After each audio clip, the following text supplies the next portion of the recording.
태종은 세상을 떠나면서 고구려를 정벌하지 말란 유언을 남겼지만 아들 고종은 귓등으로도 듣지 않고 한반도에 대해 더욱 욕심을 내게 됩니다. 655년 2월 당고종은 정명진과 소정방을 보냈으나 5월 전투 끝에 물러가고 다시 3년 뒤 정명진과 서린귀를 보내지만 또 패배합니다. 이듬해 11월 다시 서린귀를 보내 고구려를 침략하지만 또 실패하죠. 그런데 이 무렵 백제부흥군이 백제 땅의 서북부 일원, 그러니까 대략 지금 한 경기도 정도로 이렇게 봐야 될 것 같습니다. 서북부 일원을 회복해 나당연합군의 후미를 칩니다. 이에 신라군이 이때 평양성, 그러니까 여기 하평양까지 갔었는데 다시 내려와서 백제 부흥군들과 싸워야 했죠. 어떻게 보면은 백제 부흥군들이 고구려에게 도움이 된 겁니다. 돌아가신 아버지가 그렇게 고구려 치지 말라고 했는데 기어이는 터지고 나서야 정신을 차릴 줄 알았는데 그렇지 않았습니다.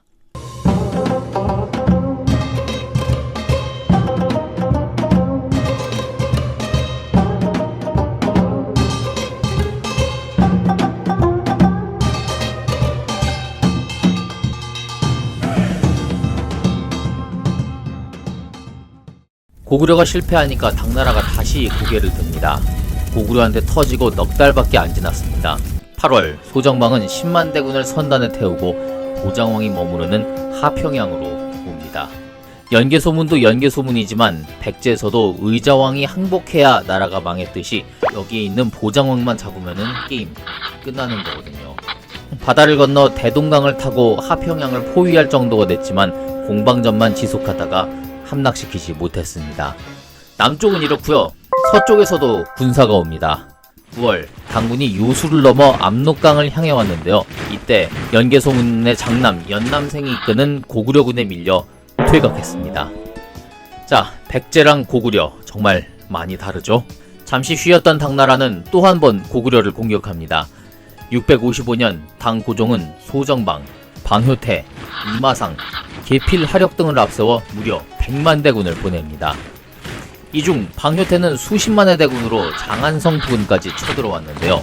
연개소문은 꽁꽁 언 사수에서 방효태와 그의 아들 13명, 그의 군사들을 모두 몰살시켰습니다. 살수가 아니고 사수입니다. 울지문덕의 살수대첩만큼은 아니지만 이 전투 역시 사수대첩으로 일컬을 정도로 전투가 격렬했고 또 통쾌한 승리였다고 합니다. 다만 전쟁의 경과가 살수대첩만큼 상세히 알려져 있지 않은 것이 아쉬울 뿐입니다. 안시성 이후로도 엄청나고도 수많은 전투들이 있었죠. 하지만 고구려군은 연개소문의 지휘 아래 당나라와 신라의 공격을 끊임없이 막아냈습니다. 정말로 우리가 자랑스러워하지 않을 수 없는 고구려입니다. 그런데 방효태를 물리친 이 전투가 연개소문에게는 마지막 전투가 됐습니다. 이듬해인 666년 탁월한 영도력 혹은 무시무시한 독재로 나라를 이끌어오던 연개소문이 사망합니다. 뛰어난 능력을 갖춘 지도자임엔 틀림없으나 무소불위의 독재로 소통을 마비시키고 그에게 혹여 잘못된 것이 있더라도 사람들은 숨을 죽이고 그의 말에 따를 수밖에 없었죠. 게다가 세상의 모든 독재자들이 다 그렇듯이 그도 독재 권력을 유지하기 위해 최측근 또는 가족으로만 권력을 집중시켰습니다. 그리고 그것은 100% 부패와 타락으로 이어집니다. 여기에 무능까지 더해지면 나라는 걷잡을 수 없이 혼란해지고 백성들만 죽어나는 거죠.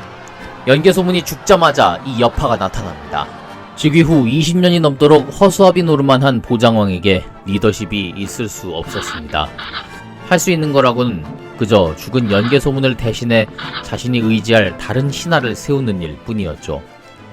연개소문의 뒤를 이어 장남 연남생이 대망리지에 오르고 보장왕은 이전에 그랬듯이 모든 전권을 그에게 일임합니다.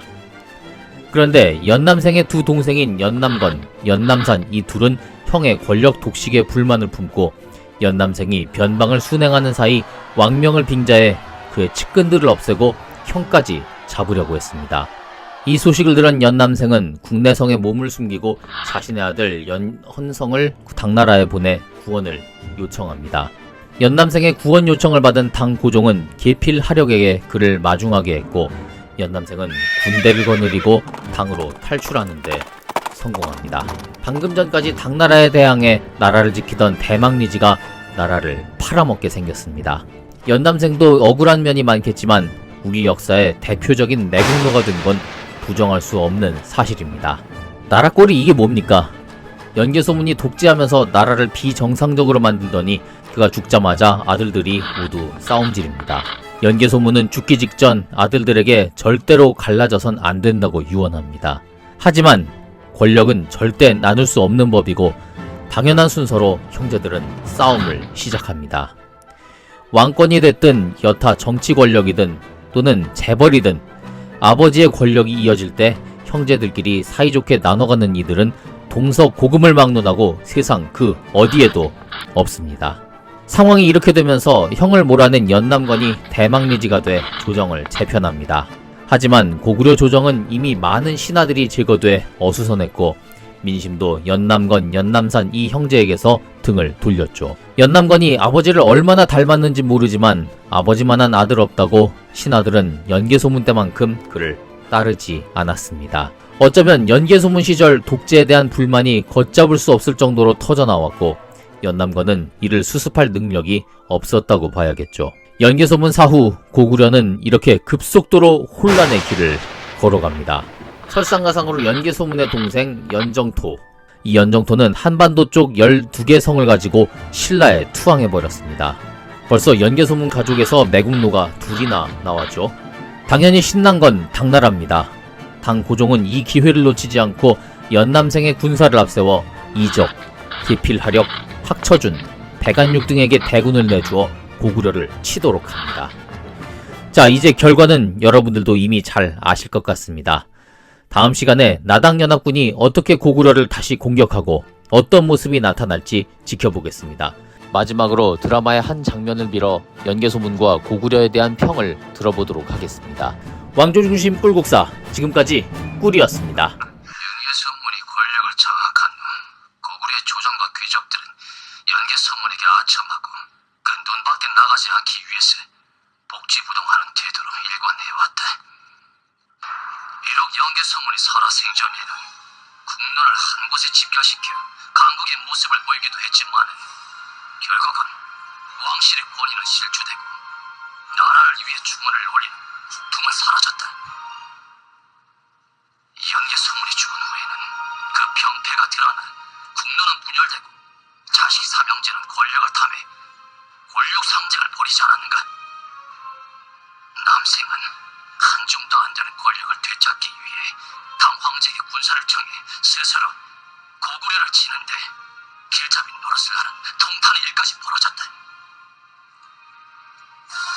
왕실의 권위가 실추되고 조정의 난신적자가 횡행한다면 제 아무리 강건한 나라일지라도 한순간에 국군이 무너질 수도 있다는 것을 명심해야 할 것이다.